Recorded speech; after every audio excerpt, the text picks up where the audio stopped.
Bienvenue dans cette capsule. Alors le sujet du jour est souvent négligé par les couples, alors qu'il est capital en fait pour que le couple puisse continuer à s'épanouir dans le temps. Comment faire pour être toujours aussi amoureux alors que vous vivez ensemble depuis des années?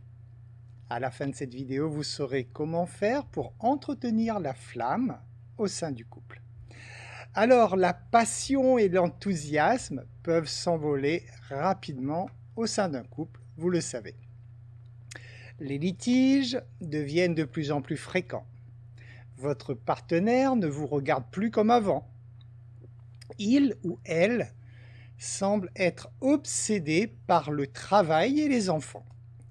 Tout cela affecte votre relation sexuelle également, qui n'est plus la même qu'au début de votre rencontre.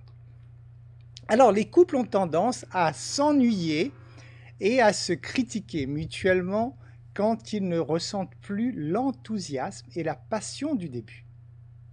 La plupart des couples ont du mal en fait à maintenir la flamme au sein du couple.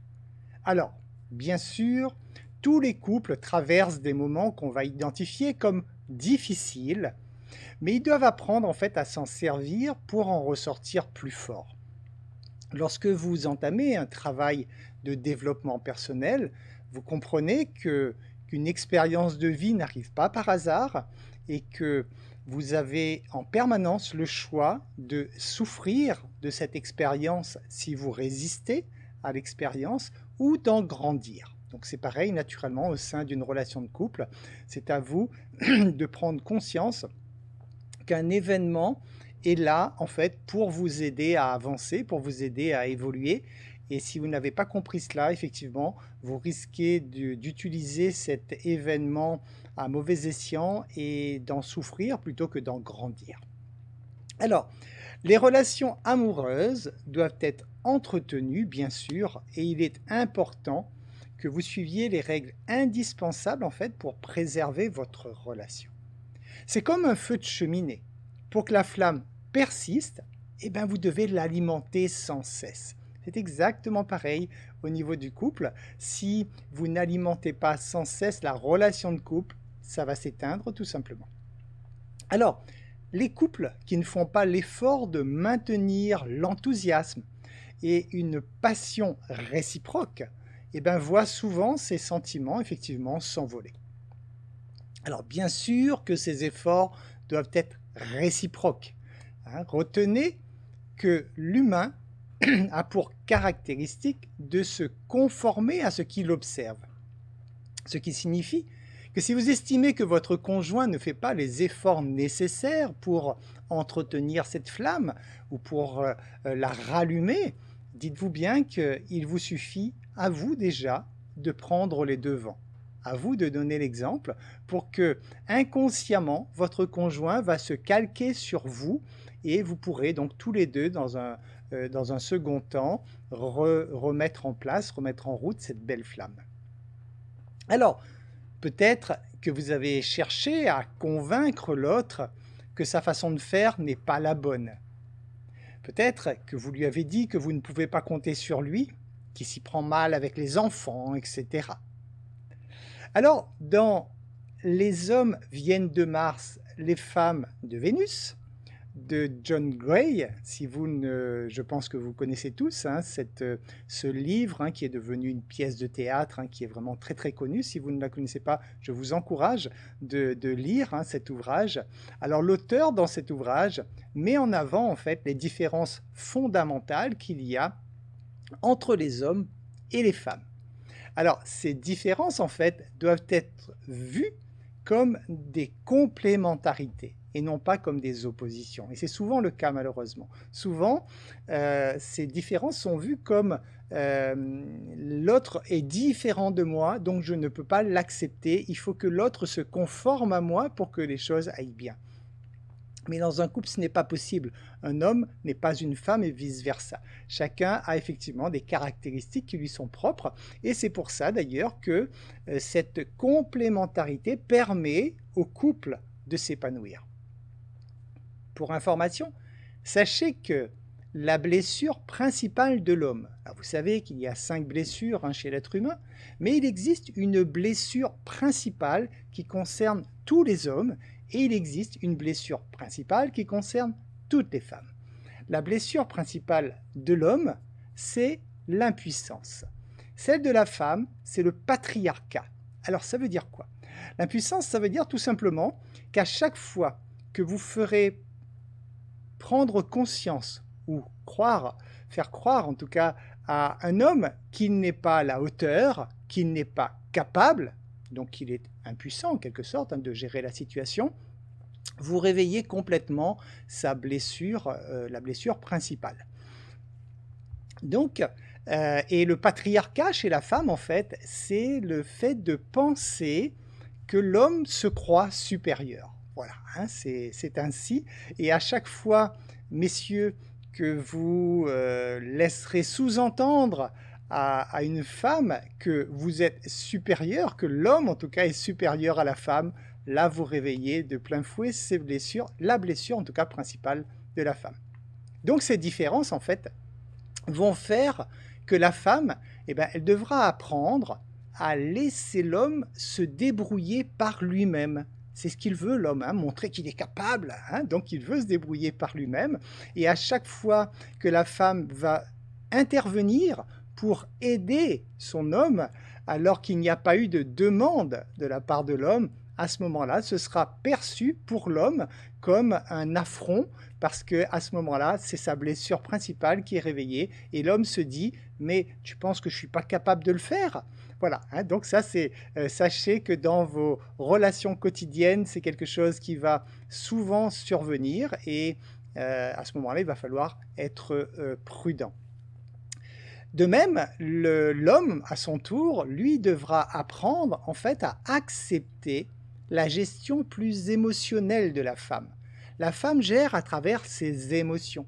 La femme peut mélanger plusieurs choses en même temps, mais elle s'en sort et s'y retrouve, alors que l'homme a un côté plus rationnel et il ne comprend pas certaines réactions de la femme, effectivement, si ce n'est pas rationnel. Et donc l'homme devra apprendre que la femme a une autre façon de gérer les problèmes, une autre façon de gérer sa vie qui est beaucoup plus sur le côté donc émotionnel et même si ça ne tient pas à aucune logique, il va falloir s'adapter à cela. Quelle est donc la solution, les solutions pour pouvoir entretenir cette flamme tout au long de la vie? Alors voilà une liste de consignes à mettre en œuvre donc pour entretenir cette flamme au sein du couple. Tout d'abord, il faut qu'un climat de confiance soit instauré et maintenu à long terme parce que la confiance, c'est le socle, non pas seulement de la relation de couple, mais c'est le socle de la relation humaine en général. Vous savez que si vous ne faites pas confiance en quelqu'un, vous ne pourrez pas avoir de bonnes relations avec cette personne. C'est encore plus vrai au sein du couple. Donc il faut vraiment qu'un climat de confiance soit mis en place dès le départ et entretenu. Ensuite, instaurer une communication authentique et non violente, bien sûr, puisque la violence amenant la violence. Donc apprenez à parler calmement, apprenez à être vous-même lorsque vous vous exprimez. Et pour cela, vous devez vous aménager des créneaux hebdomadaires d'échange où vous allez pouvoir en fait clarifier ce qui n'a pas été au cours de la semaine et en même temps, vous apprendrez à mieux comprendre l'autre. Souvent, dans une vie de couple, il y a toutes les tâches ménagères, on le sait, il y a toutes les obligations de la famille, il y a la gestion des enfants, il y a le travail qui vient prendre toute la place et s'il nous reste du temps, on va peut-être s'occuper de discuter, de voir des choses ensemble. Vous devez vraiment inverser ce schéma puisque la relation de couple est destinée à vous rendre plus heureux tous les deux. Donc, lorsque vous faites du business, par exemple, lorsque vous allez travailler ou autre, vous allez travailler généralement dans le sens d'avoir les moyens d'être plus heureux. Donc, en fait, vous avez déjà ce qu'il faut dans votre main, sous la main, votre relation de couple, et souvent, vous la mettez de côté pour aller courir après quelque chose qui est censé vous ramener la même chose. Donc, vous devez prendre conscience de cela et vous dire, surtout si vous démarrez dans la vie, votre relation de couple, de vous dire que avant tout, on place un créneau où on peut échanger tous les deux pour voir ce qu'on n'a pas eu le temps de se dire au cours de la semaine, pour évaluer aussi comment chacun a perçu ce qui s'est passé, etc. Donc toutes ces choses, c'est extrêmement important. Et le reste se greffe autour. Après le travail, les enfants, on va gérer tout ça autour après, mais ce créneau est vraiment important et il me semble que c'est ce qui manque vraiment au couple d'aujourd'hui, c'est de garder cette priorité d'abord pour préserver le couple. Ensuite, la complicité qu'il va y avoir entre vous, bien sûr, hein, cette complicité, en fait, elle va découler d'une part du bon climat de confiance et d'autre part donc de cette communication claire. C'est cette complicité qu'il va falloir chercher donc à entretenir tout au long de la relation. Ensuite, redonner du sens à vos relations amoureuses.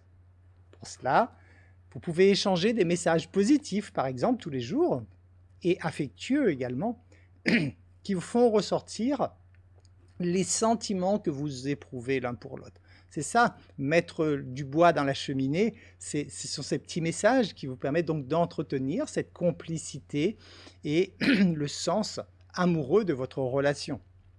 Parce qu'à la base, effectivement, ce sont deux êtres qui s'aiment, ce ne sont pas simplement deux êtres qui ont décidé de vivre sous le même toit.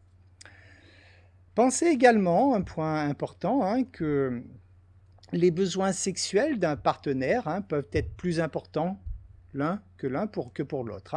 Donc il est bon aussi d'entretenir une intimité sexuelle dans le couple afin que chacun puisse trouver en fait son équilibre.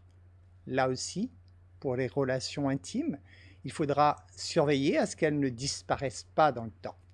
C'est le genre de sujet par exemple que vous pouvez aborder lors de vos échanges hebdomadaires, lorsque vous faites ces petites mini-réunions entre vous. C'est par exemple le genre de sujet, parce que là aussi, effectivement, dites-vous bien qu'il va être très rare que le couple soit dès le départ en équilibre, donc il va falloir trouver cet équilibre, et pour cela, il faut une communication claire. Voilà, j'espère que ces conseils vous seront utiles pour vous aider à rallumer ou à allumer la flamme au sein de votre couple. Je vous remercie pour votre écoute. Et je vous dis à très bientôt dans une nouvelle capsule.